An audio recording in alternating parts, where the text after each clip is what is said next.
Hey, everybody. Thanks so much for tuning in to another episode of Hey Nonprofits Raise More Money. Happy 2025 to you all out there. I'm joined today by Jason Ledlow, co-founder of HGA Fundraising, my business partner, my best friend, the most prolific mind in fundraising, and soon-to-be published author. He's got a book coming out late spring.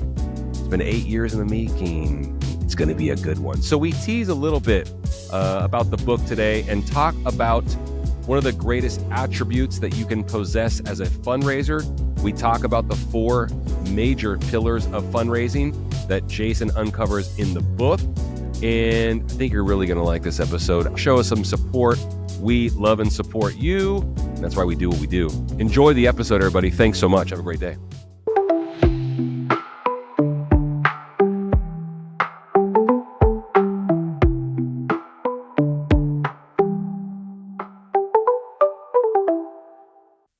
Hey, what's up, everybody? Hey, we've got a special guest blowing in from the Swiss Alps. He was just over in Europe for a couple of weeks, and he's with us now. So grateful to have him. What's up, man? How are you? I'm doing great, man. As you said, it's hard to come back from skiing the Swiss Alps and have a bad outlook. That's awesome. Yeah, I appreciate that. Yeah. Yeah, we kept the boat going while you were gone, so that's really cool. I know. I may have to leave again, and I think it does better with me not here. That's awesome, man. I love it. No, it's good to have you, man. We wanted to get some a pod done first of the year, and we've got some really cool, exciting stuff happening all throughout the year. As a matter of fact, we're making some really cool headway in some really cool areas. One of the things I'm most excited about, and I wanted to get you on and talk about however much you're comfortable talking about releasing or, and all that good stuff. But you got a book coming out. I do. Year. Yeah. I do. Yeah. In fact, we just wrapped up the rough draft. I've got the final meeting to go over the rough draft, and it goes to edits. And it's going to be good. It's been 8 years since I first had the idea to do it. It's taken this long for it to happen. So I'm excited for it to be out. Yeah. Good timing. I'm glad you're doing it.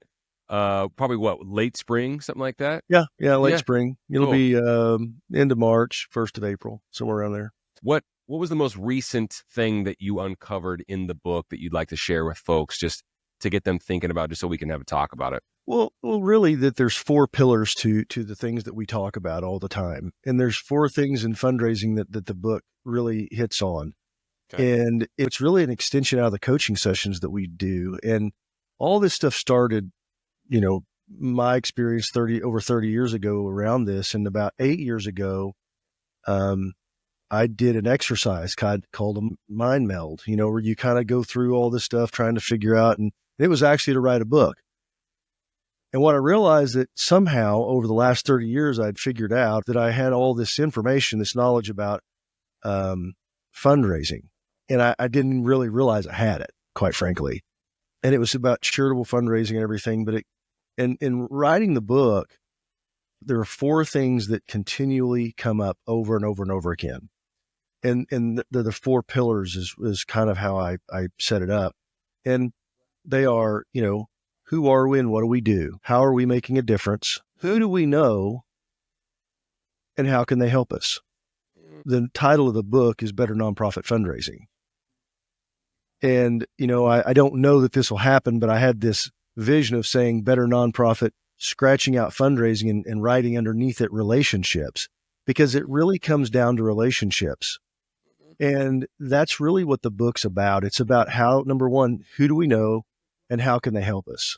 And then how to go about that, how do we talk about ourselves? How can we do that where I'm not just constantly giving a presentation, but I'm actually having a conversation. I'm starting a relationship. And, there's hundreds of examples in there about these different pieces, but that's really what it comes down to, what the book's about. It is a how-to. I mean, it's a how-to fundraising manual. So that way, basically, if you've got, these certain pieces and you're trying to remember how to do a piece of it, you can flip through it and go, okay, yeah, here's the points and this is how we do it. Yeah. So it's an in-depth coaching session for a nonprofit, and it's also a how-to they can refer back to. You've had a masterclass in working with nonprofits over the last handful of years, doing your coaching sessions. Mm-hmm. So it's been really, really cool to witness the fact that, like you and I'll get on the phone in the afternoon is I just had another coaching call and it went, this is what they said and this is how they found out about us. Or they, our favorite is when they go, yeah, I found you guys because I was listening to the podcast. Yeah. Yeah. But you're working with folks with, 3 employees, 50 employees, big nonprofits all the time. And that's how you've been able to distill all this information, even though you've been doing it for 30 years. You started the idea 8 years ago, but you're in the thick of it daily. Well, getting reps. Well, and it's not just that. We get so much information from all around the country, all these different data points. And when you start pulling it all together, you kind of start seeing the pattern emerge and the difference between successful fundraising and unsuccessful fundraising, or less than successful or more successful, maybe not, all those different things. They really come down to those 4 things. And it's amazing how much of a difference it makes whenever you understand those. Well, this stuff's hard. I mean, if you're looking for information on how to, write a grant, I'm not your guy. I don't know anything about writing grants. We know someone. But we do, yeah. And, I try to, I want to stick to my lane. But it's very important. If you look at the ones that are very successful, they do the same things that the ones that are not successful, except they have more clarity. They understand, they set precise goals, and they communicate. And they tell people, this is who we are. This is what we do. This is how you can help. And then the other part is, who do they ask? Well, it's people that they already know. Or that their board already knows, and to make it. So that's really what the book's about. It's just really back to basics. I mean, very successful fundraiser. I know that, we both know, it's one of our customers. She's been doing it for 26 years. And we did a coaching session. She goes, Jason, I know this stuff, but I just have forgotten because I've been, I've got to go to work every day and I've got these daily things. And I think that's where a lot of people in this miss out, is they think, well, I've got it figured out. This is what we do. This is what we've always done. And we're not here to change all that. That's not what we're here to do. This is not an overhaul. It's just basic fundamentals, and the thing that I think about in everything is, you were a professional athlete. You are a professional athlete still. There's fundamental things that you do over and over and over again. The best basketball players on the planet still practice the fundamentals every day. They still shoot every day. Yeah, they do, but they do more than just shoot. They practice with their right hand, with their left hand. They practice situation. They do all these things. And, when we're in professional world, we kind of get past that. We think, well, I've got that down. I understand that. I've got these things down. And the fact is that if you haven't dribbled with your left hand in a while, you kind of forgot how to do it. If you haven't made those phone calls in a while, it takes a while to shake the rust off and get back into it. It's just with anybody. And those fundamental things. And it's, one of the things that we talk about in the book is that you've got to keep going. Just because your fundraiser finishes doesn't mean that you stop. And that it's consistent. And this is this is a breakthrough for life. Consistent effort over time creates the biggest reward, creates the most result. Consistent effort over time. And, in fundraising, especially for nonprofits with small staffs, they get overwhelmed, and it's like they get to the end of the fundraiser, they finish the gala, they get done, and they kind of take a breath, and then it's like they don't want to think about it for a while. But the reality is that you have to. And if you do it and you still do small, consistent effort over time throughout the year, well, then it's not overwhelming. And when you do, it does come up at that time. You're not near as under the gun. Your results are better. You're hitting goal. You've got things lined up. Your committees work better. Your board understands what's going on.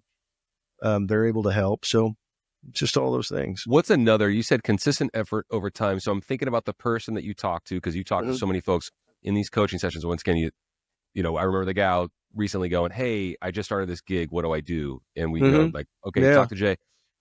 But, consistent effort over time. So that individual, you go, I need you to do this consistently over time. Reach out to 3 new people a day, connect with 3 of your top donors because you're walking in the situation. And then you're talking to a lady that has been doing it for 26 years and went, aha, I used to do that. Thanks for nudging me, Jay. I need to start doing that again. Okay. That's one fundamental, it sounds like. Give another one, maybe from the book, or another one that's just top of mind that folks can take away, where you're just like, you need to do this. This is one of these consistent efforts that the number one thing that I think I personally I think moves the needle. And it's harder. This is a harder one to measure, because there's not a piece to it. Sure. But the one thing is when somebody can tell you what they do, what their nonprofit does in 10 words or less, and then they take that statement, this marketing statement, if you would, introduction statement, and they share that with their staff, they share it with their board, with their volunteers, their committees, and everyone starts saying it. It is what I think the revolutionary piece that will change everything for a nonprofit, because everybody's on the same page. Yeah. Don't undervalue if you get everyone saying the same thing. And so the antithesis of that would be you interviewing every single person that has anything to do with the organization, and they all have a different message for what the mission does, and that marketing piece that you're talking about, or that introductory statement. If everyone's saying a different thing, then you gotta get in a room and get everybody working on it. Well, it really is, and it starts at the top. If once the executive director, and I start with the executive director, CEO, that's got to be the person who's got to be on board. Whether they come up with it or not, I don't care where it comes from. But that person's got to be on board, and then they've got to communicate it to the board. The board has to sit there and say, yeah, okay, I get it. This is not a mission statement. This is not something to take over all the great things that you do and that you've written, that you hired some consultant to tell you how to do. This is just how you introduce yourself. If you're helping kids with cancer to camp, don't make it any more complicated than that. Yeah. Because once you do it, then people are going to talk about it. Once they understand what to say, they understand the best way to communicate it, they'll talk about it more. Yeah. You've got board members that they understand, they believe in the mission, they know, in their heart, they know what's going on, but when it comes to talk about it, they get tongue tied and they really kind of mess it up. Yeah. Yeah. And it's not because they're not great speakers. They don't have a good way they get bogged down in all the details. Well, we do 37 different things, but what is it in general? Well, we said kids with cancer to camp. Okay. That's it. That's all you have to say. Yeah. Winner. Yeah. Totally. And it could be, we bring art to the world. We bring art, arts to the community of, Oklahoma City. It doesn't really, you don't have to get too deep in the weeds to, this is an introduction. I don't tell everybody what all the things that we do. I just say we help nonprofits raise more money. Pretty cool. We can open up after you say that, as a matter of fact. We've been doing it for a while and saying that to folks for a while. It's pretty amazing the conversations we've been able to have since we started all saying that. Yeah. Well, because what happens is then somebody goes, well, tell me more about that. How do you do that? Yeah. Well, now it's a conversation. Yeah. It's not a presentation. Because if I start telling somebody, well, we help nonprofits raise more money, and we do this by having the most affordable auction items in fundraising. We also provide coaching. We have a podcast. We do a webinar, blah, blah, blah, blah, blah, this, that, and the other. And somebody's going, yeah. You just gave me a bunch of hey, I'm sorry. I just saw my wife waving at me. I got to go. Yeah, exactly. Yeah, exactly. Totally. Hey, I'm kind of married to this question lately. And you said you're the one that put it in my head, and I've been asking as many folks as I can, but you just said something about just fundraising being hard. Once again, you saying that and just making sure that folks accept that reality spawn this question. So I want to ask you right now, just in this conversation, the book, what you've just mentioned to the audience, fundraising is hard. Don't make it more difficult by doing what? By trying to take shortcuts. Yeah. There is none. There is none. There's not one. Training for a marathon. We just have a great lesson that you cannot do that. Yeah. Can't phone that in. No, nothing good. You can phone it in. There are no shortcuts. Yeah. And, now there's some hacks. We call them hacks that you could do. And, that's a fun little word that people like to throw out because they think that, we can do some stuff online, sprinkle a little this on, a little pixie dust, and cross our fingers and turn around 3 times and something magical is going to happen. Yeah. And it doesn't. Yeah. It's hard. No shortcuts. But gosh, anything worth doing is hard. And if it's worth doing right. You've heard me say this. I used to say, and I don't know. I mean, we can apply it to so many different avenues and walks of life, but I used to say it takes 3 years to get good at anything. So I'm not trying to discourage anyone. I'm not trying to discourage anyone. That was my own thing. I came up with in my 20s. I was like, it takes 3 years to get good at anything. Well, I'll tell you this though. That's why we see people that with 26 years getting outraised by people with 6 years of experience, because they're willing to be consistent, to do the things, to listen to see what's going on. not jump on every fad. I think that's important. Don't jump on a fad. Stars, chase rabbits. But be open-minded to trends. I think there's a difference. I think that's one of the things that I see happening in the nonprofit fundraising is some fad comes along and everybody wants to jump on it and it works. It's kind of like, here's a great example. The water challenge that the ALS did. Yeah, the Ice Bucket Challenge. They call it lightning in a bottle, reformatted their entire program. Yeah. And then they basically went, I don't want to say that they really struggled after that because they couldn't replicate it. Yeah. So, understanding that you caught something that was lightning in a bottle that was going to happen one time versus something that is consistently that you can reproduce. That's another thing. Know the difference. That was good when it lasted. Yeah. They raised millions. They raised millions, but don't take all that and then all of a sudden reinvent the whole wheel and say, well, we're just going to do ice bucket challenges from now on. Well, they tried it again and it didn't work at all. And, you can't sit there and say, well, why did that happen? It's why they call it viral. It just happened. There was virality involved. Yes, absolutely. Yeah. Which can be very short-lived. I know everyone's looking forward to it. I'm looking forward to it. I hope so. 8 years in the making. I hope people are looking forward to it. We're going to keep. Well, that's my biggest thing. I wanted to make it readable and enjoyable where it's not just like, watching wallpaper dry. So hopefully it's informative and not repetitive. I hope there are recurring themes. Yeah. But, we'll see when it gets through editing. That's the big part. Getting the rough draft out was hard. It's a lot of work. It is. It's not what I thought it was. And, you sit down and start writing stuff and you think it's all going to come out and it just doesn't work that way. Fortunately I had some really good help and they were able to pull it out of me. The most prolific mind in fundraising needed a book. So happy that it's happening. 2025 is going to be a big year. And thanks so much for sharing, brother. I appreciate you teasing some of the content of the book out. We're going to keep doing it. I'm glad to do it. All right, brother. Here. All right. Thanks, everybody, for listening. Appreciate it. Do us a favor. Share this with someone in your network. Reach out to us, Trevor at hcafundraising.com, Jason at hcafundraising.com, or just visit hcafundraising.com. Let us know how you like the show.